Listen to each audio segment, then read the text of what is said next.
Hello everyone, welcome to back my channel. I hope everyone is having a wonderful day. Before starting the video, please go ahead and hit the subscribe button and give this video a thumbs up.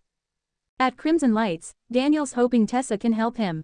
She understands he needs an emotional reset. Daniel doesn't have a choice if he wants to continue to function as a human being and a dad. Losing Heather for a while was hard enough, but forever, that's why he needs to find his way. I'm going to need a little bit of your time, a lot of your patience, and as much of your talent as you can spare. Tessa tries to puzzle this out until Daniel finally tells her he'd like her to teach him how to play the guitar. Tessa signs on. Daniel explains he's dabbled before. Tessa says, it is a commitment. She admits it could help him tune out the noise in his head, but guitar can also break his heart. The journey could be filled with frustration and disappointment. Daniel has already worried about disappointing his mother, Lucy, even Billy Abbott, who he doesn't care about.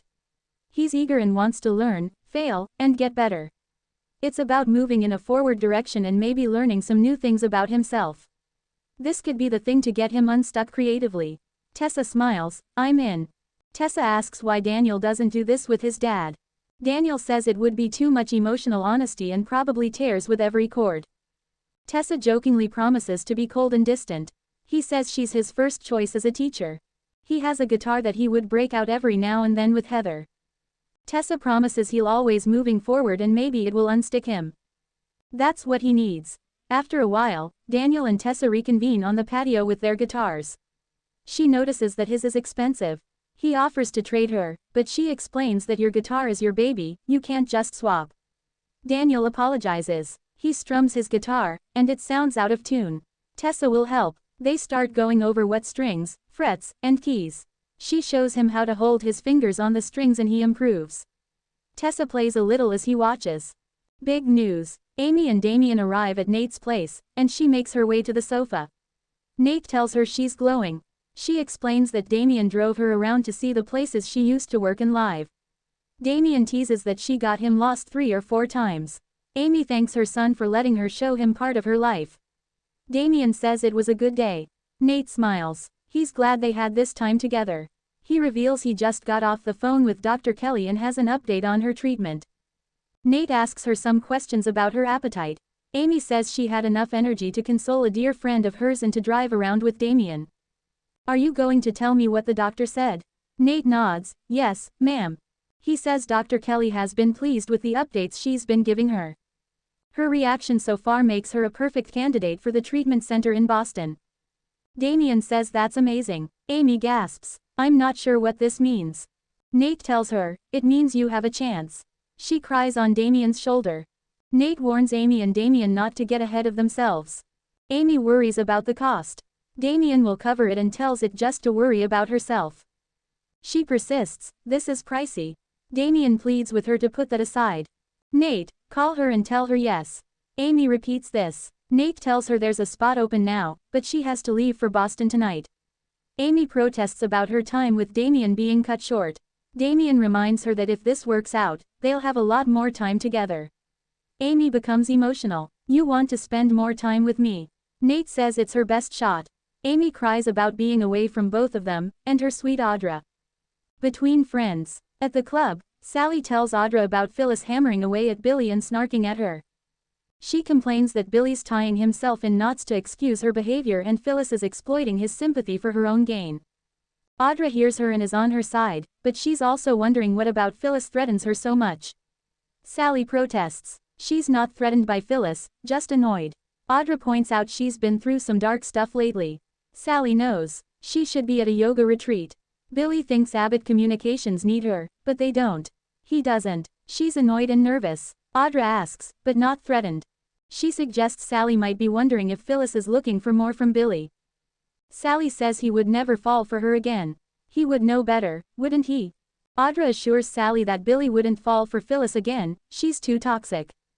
Suddenly, Holden appears at the table and gushes about springtime in Los Angeles, which gets real hot, real fast. Audra says that's why she's happier in Genoa City. He walks off, and Sally tells her friend she's brutal. The mood between them was tense. Audra finds his charm so boring. Sally prods about their past.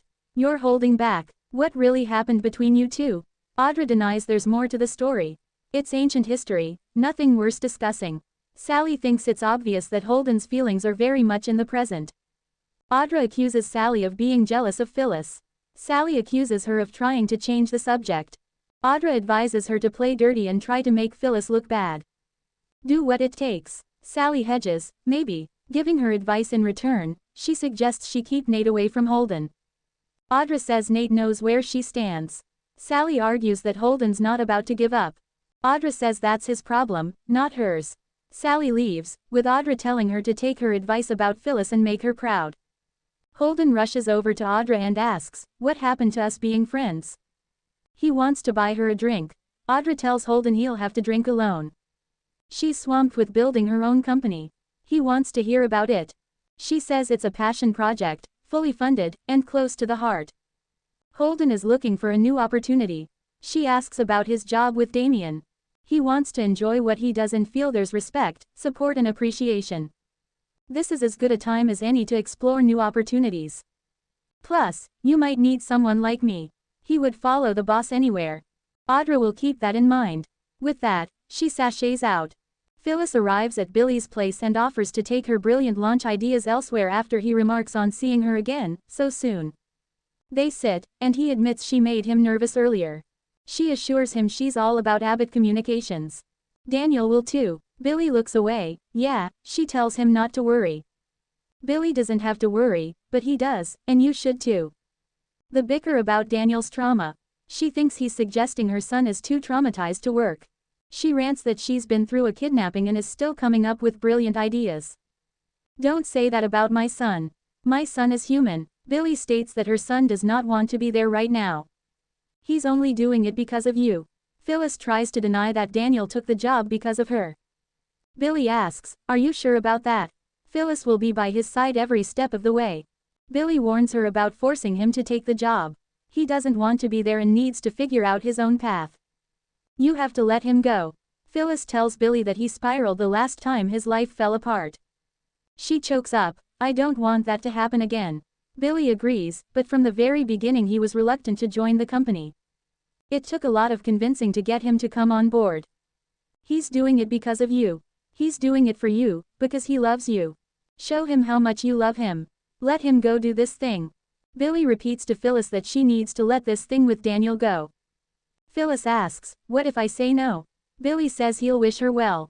She fumes, you're making me choose between my job and my son. Billy says Daniel's heart isn't in it. She needs to accept that, and she'll be better off too. Sally comes in and learns that Billy's making it clear that she has to let go of the idea of Daniel joining their company, or we'll have to go our separate ways. Billy tells Phyllis that he wants to work with her, but if she keeps trying to convince Daniel to join the team, she'll become a liability. Her head won't be in the game. Phyllis declares that this is ridiculous. She'll have to rethink this partnership. Billy suggests she do that. He wants her on his team, but only on his terms. Phyllis exits. Sally asks, what on earth did I just walk in on? Amy's goodbye. At Nate's place, Nate and Damien continue trying to convince Amy to leave for the treatment center in Boston. They'll visit her and blow up her phone. So will Audra. Nate asks if she'll go. Amy will go pack. Damien says he'll charter a flight, they'll go in comfort. He isn't about to fly coach. Amy grins, you're coming with me. Damien confirms it. Nate asks if they have room for one more. Amy cries that she and her son are getting back something they lost a long time ago. Damien says they're getting there, I need you to beat this thing, so we can have time to make that happen. Nate says, that's the plan. Audra arrives and learns that Amy has a shot at a miracle, but is leaving now. Amy tells her she expects plenty of phone calls and maybe a visit or two. Audra says, as soon as I can. She hugs her and Damien and Amy leave. Nate says he'll be right behind them. He tells Audra he's going along to get Amy settled in. I won't be gone long, and I will miss you. She grins, have a safe flight. They kiss. Once alone, Audra pulls out her phone and calls Victor. She asks if the paperwork for her new company is ready to sign. She's excited to get started. Thanks for watching this video and please subscribe our Update World 24 YouTube channel for more update news.